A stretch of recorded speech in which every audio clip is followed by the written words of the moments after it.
So, in addition to what we've learned so far, there are some functions in Python that work with sequences.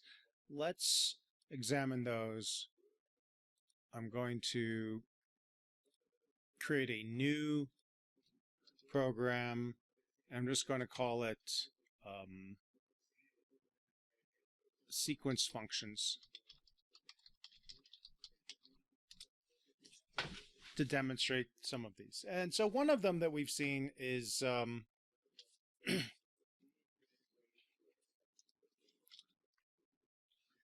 is the length function. So I'm going to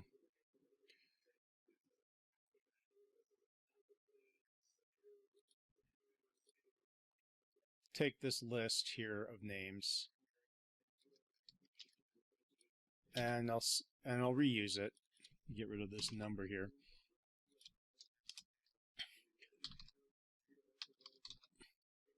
And let's say we want to know how many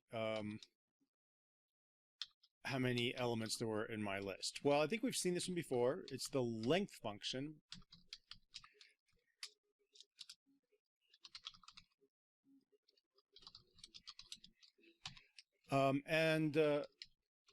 We can use this length function to find out how many elements are in the list. So if I run this, what will happen is there are 4 in my list. So I'll say 4 elements in my list. I think that looks better. And what we can see is that here we have the list.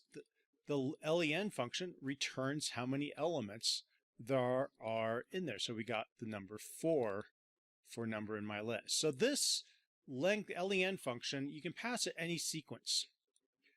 We could even do something like this. Get some text from the user, and then let's say we wanted to calculate how many letters in this in the text.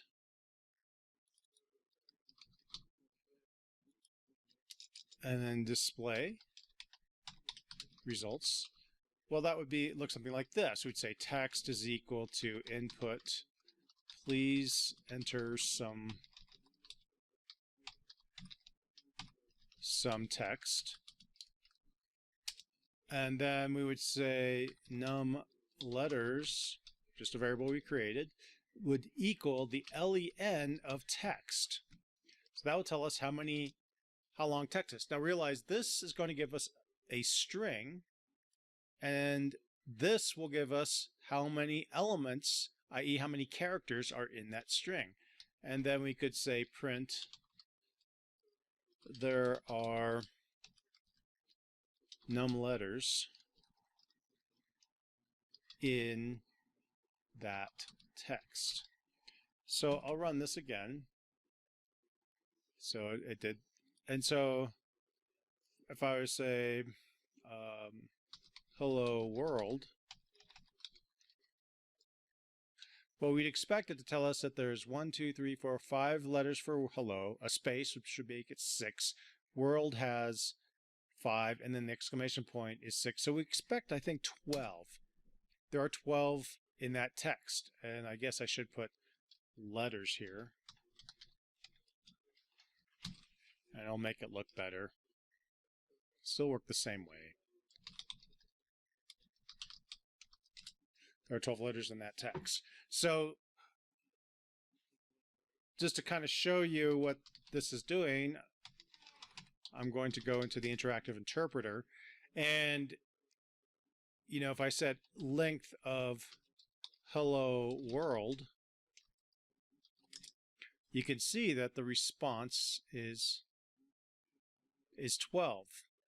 And that's what's happening here. We got, except that rather than typing it directly as I did here in the interactive interpreter, I'm getting that from the user, and then this makes it a reproducible program that can be run over and over again and will count up the number of letters in that string. In this case, the one called text. If it's a conventional list, you know, my list is equal to, and let's say it was a tuple. Let's say 1, 2, 3, 4, 5, 2, 3, 4, 3, 4, 5, and we have those numbers in there. If we said, what's the len of my list, we would get 4 because there's 4 separate elements in that list. This is, we talked earlier about nests, or I'll say my nested list, about nesting lists. And let's say we had, 1, 2, 3, comma 2, 3, 4. That's the first element of my nested list is another tuple with itself has 2 elements in it, and then we have a single element in it. 1, 2, 3, 4, 5, 6, and then maybe put in blah. So how many elements does my nested list have?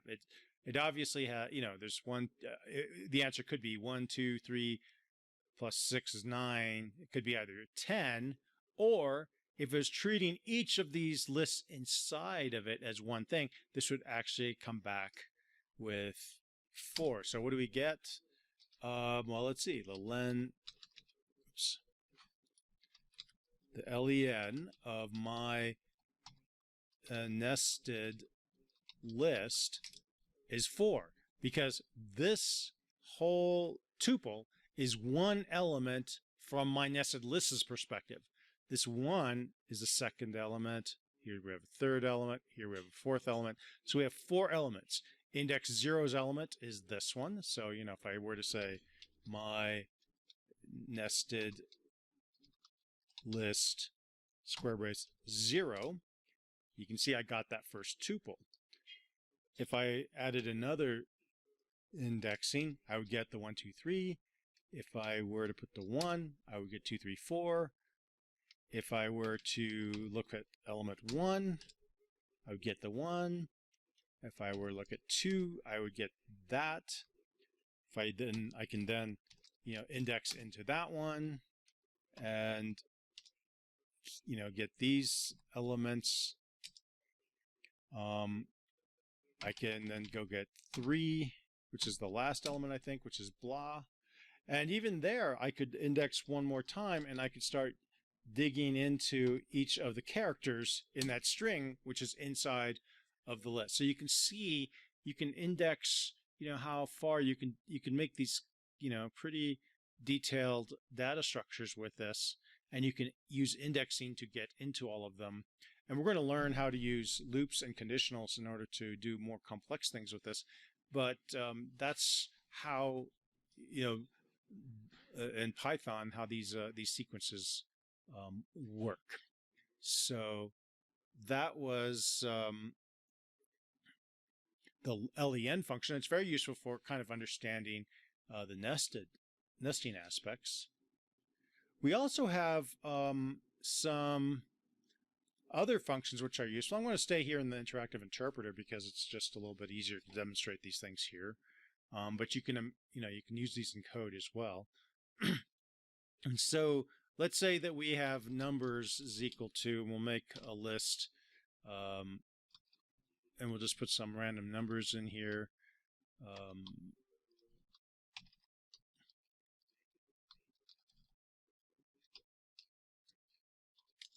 And let's say we want to know what the maximum number is. Well, we can see there it should be 1234.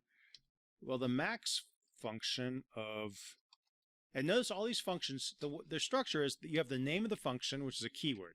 So in this case, max. And then within parentheses, we pass in a parameter. And sometimes these things can, these functions can have more than one parameter, and in which case you would have, you could have multiple things in here. The max function takes one parameter, and that parameter is a sequence. And if you pass it the max of numbers, you can see that it will tell you the max. You also have one that's for min, and it will give you, the minimum number. So 12 is the smallest number. So max and min are useful. And let's see, do we have a string in here? Let's just say text is equal to just some random stuff. And you can actually use max with text. Remember, these work with any sequence. A string is a sequence. So S is the maximum, and let's see what the minimum is. The minimum is a semicolon. And what that is each character has an associated number with it, and this is just telling you what the largest and the smallest is. So max and min can be useful. And there are other functions like that. And you can look those up. For example, W3 Schools has, if you look up Python built-in functions, you'll find a number of different functions. And some of these take actual sequences as their arguments and will do things. So let's see, we're looking at max, KLM. And so let's look at the documentation for this.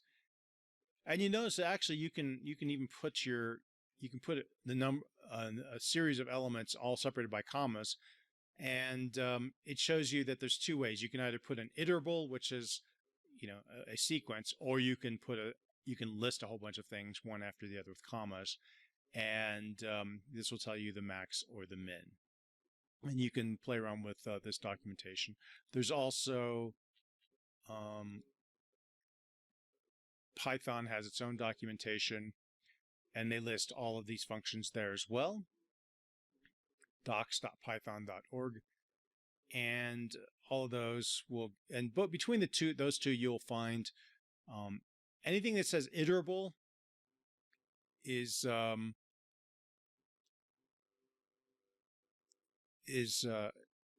usually referencing a sequence of some sort. So those are functions that use sequences as arguments. And what we mean by arguments is here, numbers is the argument that is being passed in parentheses to the function so the function can do its job. Thank you.